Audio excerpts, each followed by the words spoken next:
টাকার রাজ্যে যাইতাছি, নিচে পচা পানির দিকে তাকানো যাইব না। অনেক দামি জিনিস দেখাইমু আপনাগো।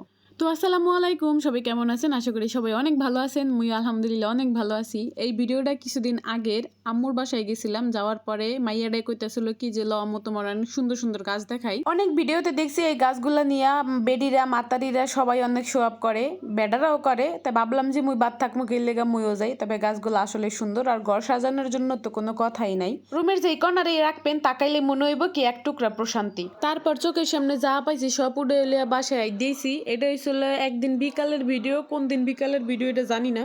কচু গাছের মতো একটা গাছ, এটার নাম মুই জানি না, তবে গাছটা অনেক সুন্দর ছিল, এই কারণে লইয়াইছি।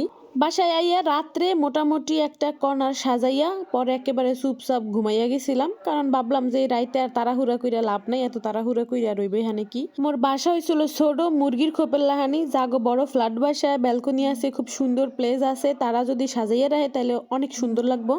কিছু গাছ জানালার লগে রাখছি আর কিছু গাছ রান্নাঘরের এক কর্নারে রাখছি, কারণ মুই ভিডিও করবো এর লেগে যাতে সুন্দর দেখা যায় আর কি। তারপর রাইতে গেছিলাম কাঁচা বাজার করতে। ওরে আল্লাহ, একই কাঁচা বাজার না স্বর্ণ আমি কইতারি না।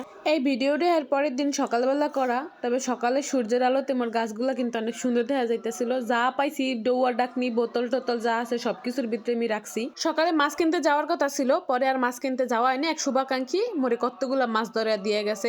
যদি মোরে কেউ জিজ্ঞাসা যে আপনার কোন কাজ করতে বিরক্ত লাগে, তাহলে মোর পৃথিবীর সবচেয়ে নিকৃষ্ট আর বিরক্তকর কাজ হয়েছিল মোর মাছ কোটা। হ্যাঁ মুই মাছ আনতে কইছিলাম 2 কেজি, হে মরণ কয় কেজি মাছ লইছে হে কইতারি না। মোর মাছ দেখতে আইছে কান্দন। 2 বছর ধরে ফ্যামিলির বাইরে আলহামদুলিল্লাহ একদিনও মাছ কাটি নেই। বেশিরভাগ মাছ মোর মায় কাইটে বাইরেতে পাঠাইছে, আর এখন বাজারে যদি যাই তাহলে মুই মাছ কাইটে আনি। তারপর যাই হোক মাছ কাটছি, মাছ কাটার দেখে আবার কেউ আইসা দেন না, কারণ মোর মাছ কাটা আর কি যুদ্ধ করা একেবারে সমান কথা। মাছ করা কাটতে মোর পাক্কা 3 ঘন্টা সময় লাগছে। কপাল ভালো যে মাছগুলা যেতে আসলে লেগা নষ্ট হয় নাই।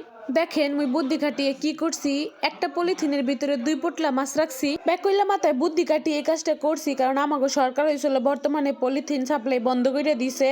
দোকানে যদি কিছু আনতে যায়, যদি বাজারের ব্যাগ না লইয়ে যায় হলে কয় যে আমার টক্কর পাতেন, এটা কোনো কথা? অবশেষে মাছ রেডি করা শেষ, এইগুলা ফ্রিজে থোয়ার লেগে একেবারে প্রস্তুত। তো তাজা তাজা মাছ যদি রান্না না করি তাহলে ব্যাপারটা ভাল দেখা যায়। লাল লাল কি জানি একটা মাছ আছিল, মুই এটার নাম জানি না। এবার ভাবলাম যে এটা একটু রান্না করি একেবারে তরকারি দিয়া। শীত তো আই এই পড়ছে, আর তরকারি খাইতে কার না ভালো লাগে। শীতের সময়টা ভালো লাগে খালি এই সবজির লেগা। সব ধরনের সবজি পাওয়া যায় আর রান্না করলেও যথেষ্ট ভালো লাগে। একেবারে কম মশলা দিয়ে মাছটা রান্না করবো, খালি পেঁয়াজ বাটা আর সরিষার তেল, কাঁচামরিচ থেতলাই না, হলুদের গুঁড়া, শেষ আর কিছুই দিব না। এরপর হয়েছিল শীতের কিছু সবজি যা মোর বরাবরই পছন্দ।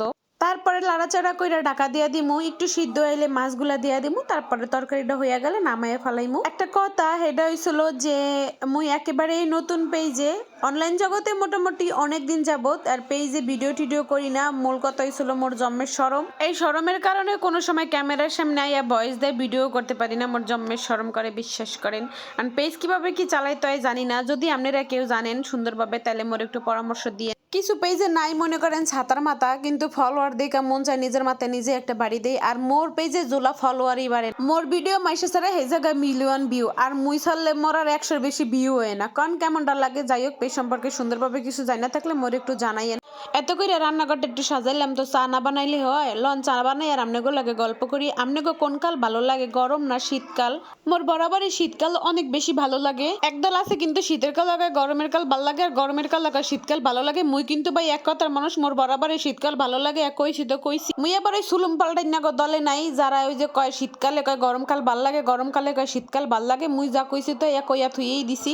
চাটা কেমন হয়েছে হ্যাঁ তার কইতে পারবেন না, তবে রান্নাঘরের কোনাটা সুন্দরই দেখা গেছে। মোদ্দারে ভালো দেখা গেছে, মোর জিনিস মোদ্দারে ভালো দেখা গেলেই হইব। আপনারা খালি চাইয়া দেখবেন মুই তামসাটা করি কি। এরপর একেবারে সুন্দরভাবে চা খাইতে বইয়া গেছি। বিশ্বাস করেন মুই এরকম ভদ্রতা দেখাইয়া জীবনেও চা খাই নাই। চা খাই মুই চলে 1 শিরা মগে। 1 শিরা মগে চা না খাইলে কি তৃপ্তি মেডে কন? আর মোল্লাহানি কারা কারা আপনারা 1 শিরা মগে চা খান হইয়া একটু কমেন্টে জানাইয়া যান। মুই কিন্তু বিশ্বাস করেন 1 শিরা মগেই চা খাই। ক্যামেরার সামনে বইয়া তো আর ক্রিমা ফাল্লাহান কাজকাম করে লইব না, তাই না? তো ভিডিও কেমন হয়েছে জানাইয়েন। জানি ভালো হয় নাই, কারণ মোর মোবাইলের ক্যামেরা একটু ভালো না। একটা সময় ক্যামেরাটা অনেক ভালো আসছিল, 2 বছরের ভিতরে যদি 14 বার ডিসপ্লে পাল্টাই তাহলে কেমনে ক্যামেরা ভালো থাকে কন? চিন্তা করছিলাম নতুন একটা মোবাইল কিনবো, এইটাও খাইয়া বইয়া রইছি, কেমনটা লাগে কন? এরকম খাদল মানুষ দুনিয়াতে মুই ছাড়া আর কেউ নাই। এত সময় মোর আজাইরা বকবক শোনার লেগে আপনাদের সবাই অসংখ্য ধন্যবাদ। আর পেজে কেমনে ফলোয়ার বাড়ে এই টিপসটা একটু মোরে সবাই দিয়েন। একটা টিপস মুই জানি এটাই ছিল প্রতিদিন ভিডিও ছাড়তে হয়। বিশ্বাস করেন এই ধৈর্য মোর জীবনে হয় না। ভিডিও ছাড়া মোর যে কি বিরক্তকর একটা বিষয় এটা মুই কেউরে বুঝাইতে পারবো না। তো সবাই ভালো থাকেন, আবার কোনো একদিন আজের আমাকে ভিডিও নিয়ে আপনাদের সামনে মুই চললেই মোর লেগা সবাই দোয়া করবেন। আল্লাহ হাফেজ।